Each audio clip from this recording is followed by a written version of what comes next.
All right, and Wait, so am I pressing record yet? Is that I pressed record, and now we press record. okay? All right, we can start. Okay. Hello everyone.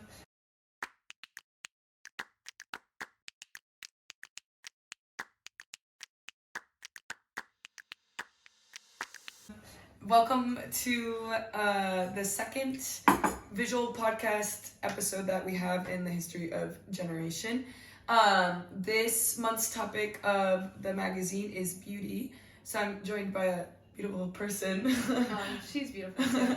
Maria, who has also contributed to Generation in the past in a written form. So yeah, we're excited to be talking about beauty today. Obviously, it's a really big topic, just like most of the Generation topics. So right now we're going to get into a little bit how specifically we want to address beauty as an issue. And again, just like the last visual podcast, this is meant to just be a casual conversation, sharing opinions. Okay, so maybe you want to introduce yourself? Yeah. My name is Maria. I'm Aggie here in Madrid, and I'm an art therapist. I have always been interested in art, but originally I studied economics.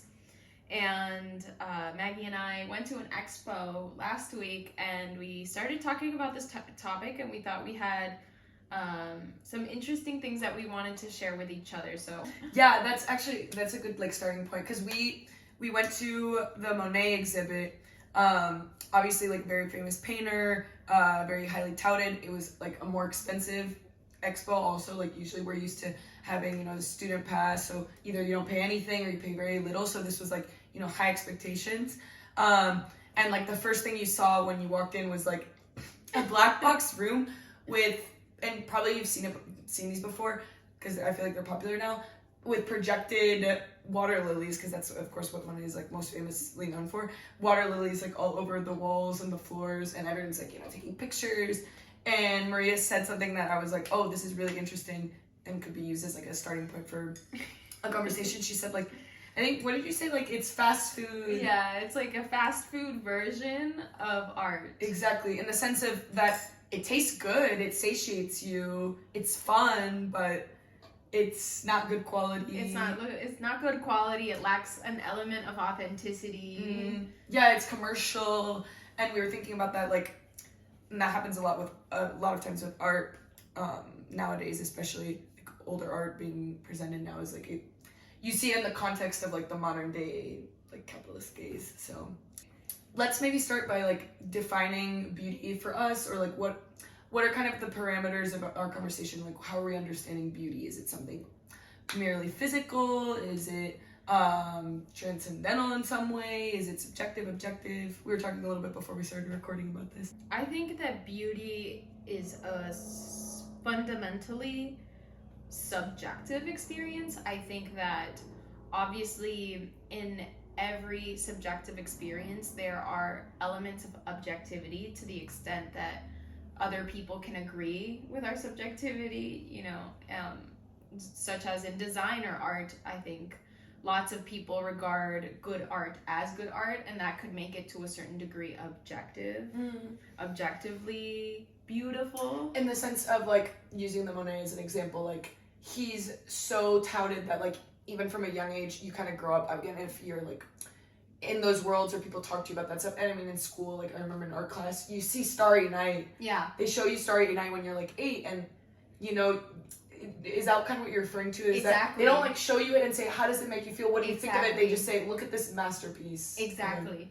But then I also think that there are artists, specifically to use examples like Frida Kahlo, that objectively transmit this really beautiful message, but then I have heard from multiple individuals that they felt a little bit self-conscious because they didn't like her painting technique. And maybe she isn't the artist with the best technique, but also the beauty of her message and the beauty of her message is, the experience that she had with her body really transmits that sense of beauty, And I also think that it has to do with, some people connect with that message and some people don't. And that's the part that's subjective.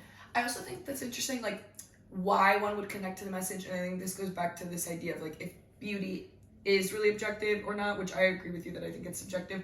And I think that maybe this is my like sociologist mind also coming into play, like it's totally informed by like what society defines as beautiful, or what like again you've been conditioned to think as beautiful. So even like the typical thing people say when they go to like a museum contemporary exhibit where it's like a blank or like a blue cuadro and there's like a red dot in the middle, and like someone will say I could do that. And again, if you don't have like I don't have a background in art, so I don't know why maybe that would be like a very like beautiful piece in the sense of like painting technique.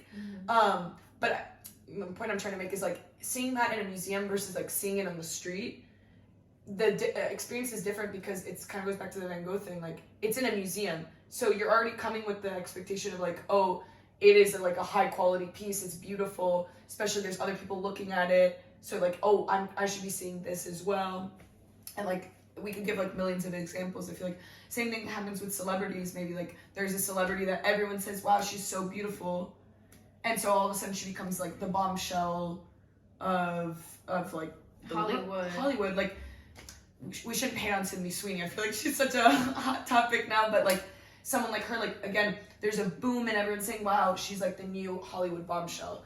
And again, it's kind of like this mob mentality. You start seeing someone as beautiful because, and I'm sure there's probably like psychology studies about this of like halo effect, right? I think maybe it's exactly. Like that. The more beautiful you are, the more people are, perceive you as good or perceive you as, in a positive light. And I think that it's a very unconscious experience, and I think a lot of perceiving beauty is an unconscious experience. It's an unconscious emotional experience. It's like I see something beautiful and I'm attracted to it, and I don't think that most people are critical as to why they're attracted to the things that they're attracted, whether it's a work of art, which is what we've been talking about, but also with regards to other people. I think there it's a little bit more explicit, because when you see a beautiful person, you're obviously attracted to them. You elicit an emotional reaction from another beautiful person because we're wired for connection at the end of the day. But in more subtle things such as graphic design and interior design, when you walk into a really beautiful space, you can feel that you're having an aesthetic experience, but I don't think it's a very conscious one. I think you can recognize, oh, like this space is beautiful, but I don't think it's conscious the fact that, oh, I am having a happier or a more comfortable experience because of this aesthetic experience. Yeah, maybe like now our generation is becoming more conscious of that, and I feel like that's also like a lead in to maybe if we wanted to talk a little bit about like the commodification of beauty, or maybe better said, like the commodification of like those aesthetic experiences of like now. The other day, like I was reading an article about like coffee shops and how like especially coffee shops like all have almost like the same aesthetic, and again like a certain class demographic or like racial demographic, like expats for example. Like I am drawn to like a cute like specialty coffee shop that has like minimalist architecture, the plants, whatever, like, and the article was talking about how like that is like an emotional, like you feel comfortable in it, and they know that that's what they're doing, like in creating that space. So like I think that also can be like literally capitalized on to like make capital. But again, like now I almost think now we're seeing like the flip side, which is like a lot of people are trying to go against that and are drawn to like authenticity, which is another thing we can talk about, like beauty and authenticity, or like created beauty in the sense of like, again, with the coffee shops, I was thinking of how like a lot of people now when they see like a typical bar de Madrid, like where it's like the ugly sign, like the table, like it's dirtier, you know what I'm saying, like a typical one that like older people go to, now that's like cool to like go to those. What are your thoughts on like that? Do you see them as still informed by like society and more subjective, because like when I something that also like came up because you said created beauty, and then on another spectrum you put natural beauty, authentic beauty, and I think that there's like a point in between that is like curated beauty, because there's like some sort of intervention, but it isn't necessarily like the person has created completely. It's like a space. It's like you curate a space. It's like I didn't create this house, but I curate the house. And I think that social media has to do with curation instead of creation. Specifically, you mentioned it in the beginning, but I think that it's what sticks out to me is how problematic sometimes spaces like social media can be with regards to curated and created beauty, because when you're on the internet you don't necessarily follow people who have, I think Britney Spears is an exception, but you don't necessarily like follow people who are like who have mental health concerns and who like are having a really authentic, unaesthetic experience. Do you know what I mean? Yeah, and I think, like in the sense of like, and this is why I also like don't really have social media, because I find it very like, I don't want to say like it's a typical thing. I find it fake, but it is like it's curated. It's curated. It isn't authentic, and even like the authentic stuff is curated. Like the dumps, we've talked about this before. Like photo dumps are like a thing that, or at least they're more authentic. Again, instead of before, maybe like 10 years ago or 5 years ago, like on Instagram, you would post a picture of yourself in front of a Palacio Real, like this. And now it's like you post like the trash can or something like that. And that's like part of the aesthetic experience. And maybe again, it's this like urge to get back to authenticity. This fact that we are online more and more and more and more. And our experience of beauty also happens online. I think a lot of our experiences of beauty also happen offline, but a lot of the things that we're attracted to online have to do with beauty, at the end of the day, or have an element of beauty.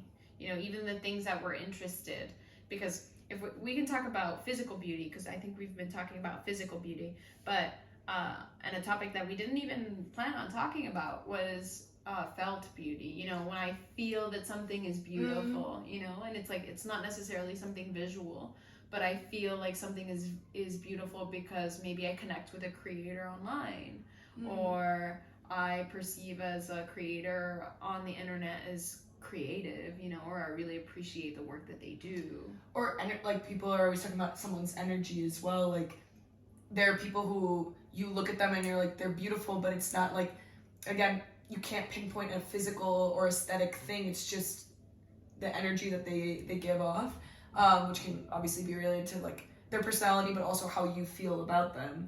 There's like the ages old cliche, like beauty is in the eye of the beholder, but like it is true. You see people as beautiful through, and that's kind of like one thing I had written down earlier when we were planning like what to talk about, of this idea of like, if beauty requires an observer, like in the sense of like thinking yourself as beautiful, like is that still vinculated?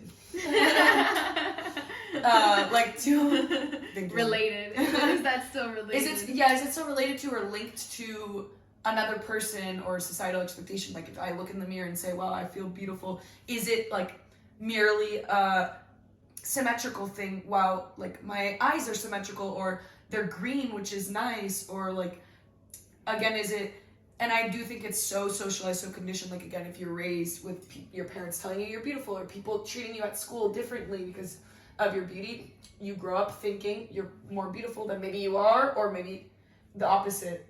Again, what is to be beautiful? Like, what my statement saying, like, you grow up thinking you're more beautiful than you are, how beautiful are you, in the sense of, does it exist objectively that you are X beautiful? You see what I'm saying? Yeah. Which is kind of what we're talking about. No, just maybe like, again, and this we can extrapolate it onto many levels, but like if you are blonde with green eyes in Mexico, you might be like held to a higher standard of beauty than you would in like, I don't know, Denmark, Sweden. Like you're not as beautiful because of the like social, cultural, like ethnic makeup. I do think that like you perceive yourself as beautiful based on like standards that, again, like you said, you're not even conscious of. Kind of like having an aesthetic experience, you're not really conscious why in some moments you feel beautiful or not. 100%. Yeah.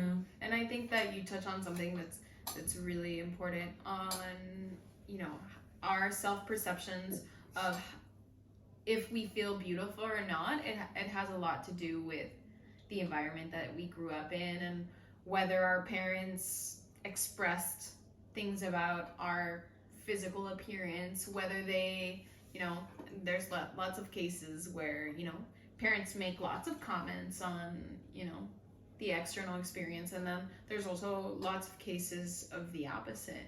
And even if parents don't explicitly say anything, you know, modeling has a huge influence on how we perceive ourselves. You know, is your mom and your dad, like, do they take care to modeling is in not, yeah, like modeling is like your parents as a model. You know, it has one of the largest influences on the learning of the child. You know, it's like, does your parent take care of their appearance? You know, do they put effort into taking care of, you know, their self-hygiene? Yeah. Also influences you. I never thought about that. Yeah. Modeling is probably one of the largest influences that our parents have on us, and it's totally unconscious and totally implicit.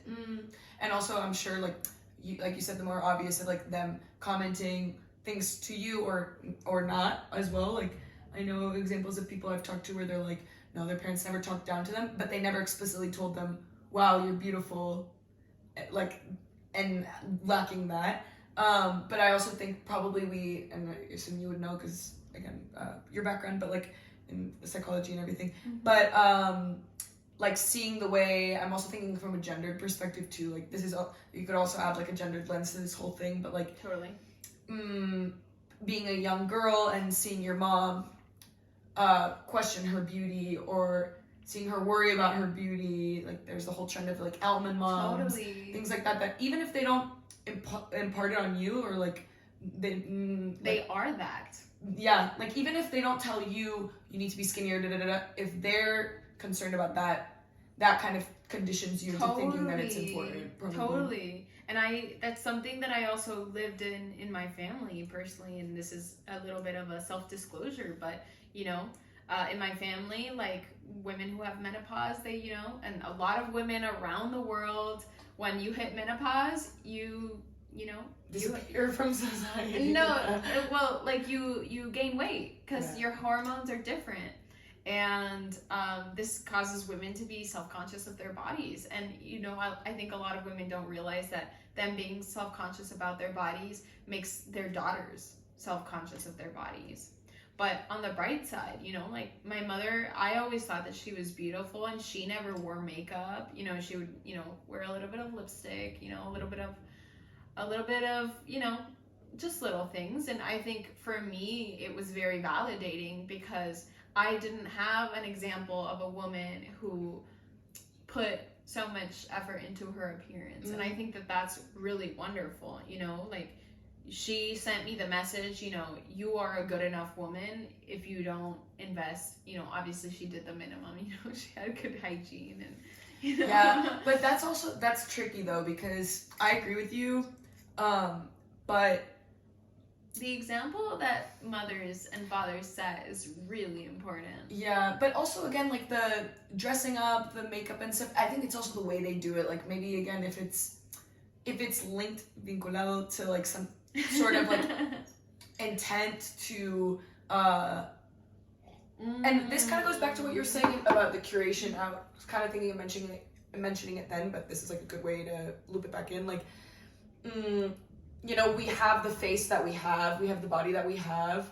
Now, especially with like a neoliberal, like highly accelerated, like again, consumerist culture, there's kind of this like obsession with curating your physicality. Again, like Ozempic, taking Ozempic to get skinnier, or on the flip side, Botox, like just an enhancement of what we naturally have. And again, we could go into the whole line of like people doing actually irreversible changes to their bodies in an attempt to change their natural beauty or their natural state, or to be more beautiful, or to be perceived as more beautiful. This is actually a conversation I have with my partner, who is a clinical therapist too, and it's very interesting to me as also somebody who has studied psychology and economics and art therapy. And it's like this idea that, you know, you have to change your body in order to be perceived as more attractive. And the case of tattoos to me is also really, really interesting. You know, like, I'm going to do something that I like in order to change my appearance, or even if it's just something as light and something as, you know, you don't even think about it. It's like, oh, I want to have a tattoo because, you know, I just like it, you know, like that. And like Botox, you know, people would pay to change their bodies in a semi-permanent way, you know, even if Botox I think only lasts 6 months, right? I don't know. I thought it was permanent. No, you have to like maintain it. Oh god. I feel like that's tied also like to age and what you were mentioning, like the menopause thing, and looking at it from a gendered perspective of this idea of like we also have accepted men's aging as like a graceful and even beautiful process, like, you know, the silver fox ideal, George Clooney, Brad Pitt, like these people who like, and again, like, yeah, they do look good, but maybe we also like think they look good again because society has agreed that they do, in the sense of like no one is commenting very infrequently people are commenting on older women actresses.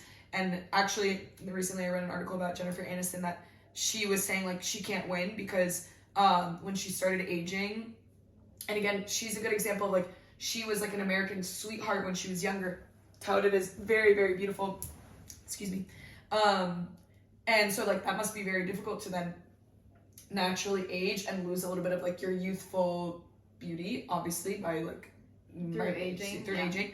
And so she started getting criticized for like, you know, appearing older. So she like has Botox now, and she's also criticized now. People are like, she just looks like fake, full of plastic. So it's like women can't win. Women can't win. But I think it's all connected, because it's like these women, or like people make these changes. I mean, I don't want to assume to know why every single person makes these changes, but they think that they're going to have a more positive or a aesthetic experience or emotional experience when they make these changes. And so I think it also ties into this idea that, you know, like, well, the aesthetic experience is an emotional experience. It's like, and it's also like a very important experience, because making changes to your body, I don't know how you perceive it, but for me, I think it's like one of the most intense things that you can change is your body, because it's the only thing that, I mean, it's like you can lose everything, but if you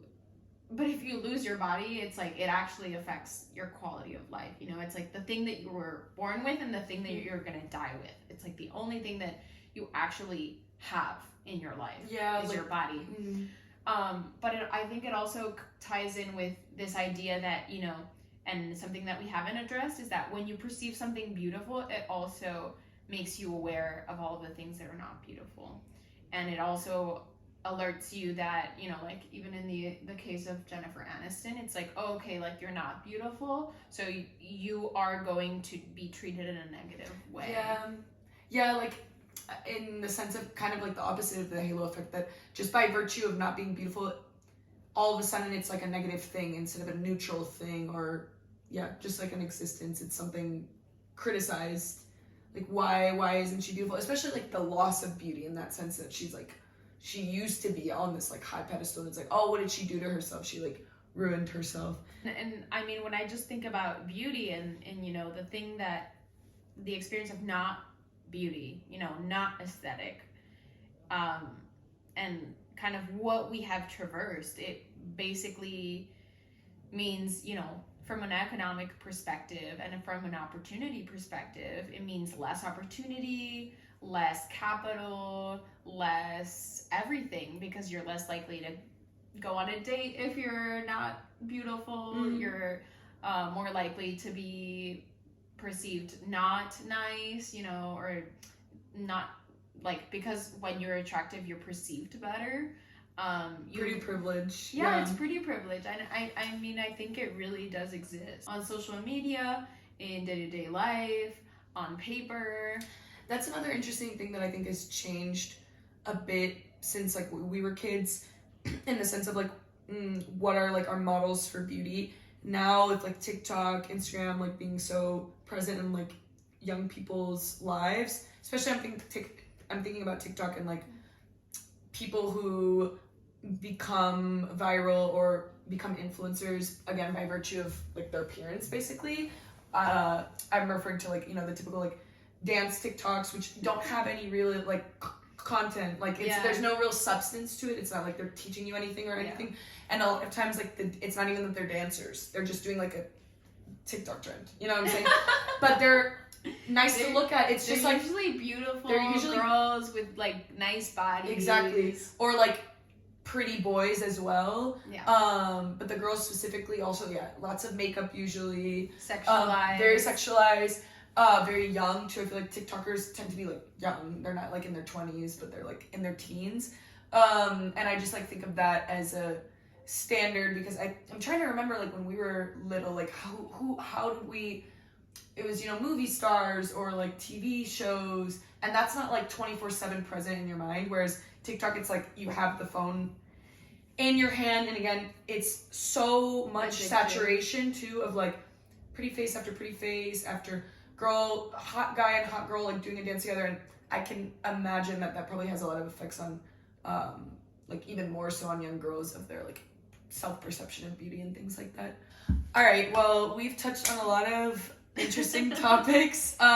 We were just chatting that like we had planned out a lot of other things to talk about as well, but we think this kind of captures a lot of links between these ideas of physical beauty, also beauty as an emotional experience, as a subjective experience, how it's related to society, how we as women in our youth, well, in our like childhood and our current youth have perceived it. So we hope that it's been somewhat interesting to listen to.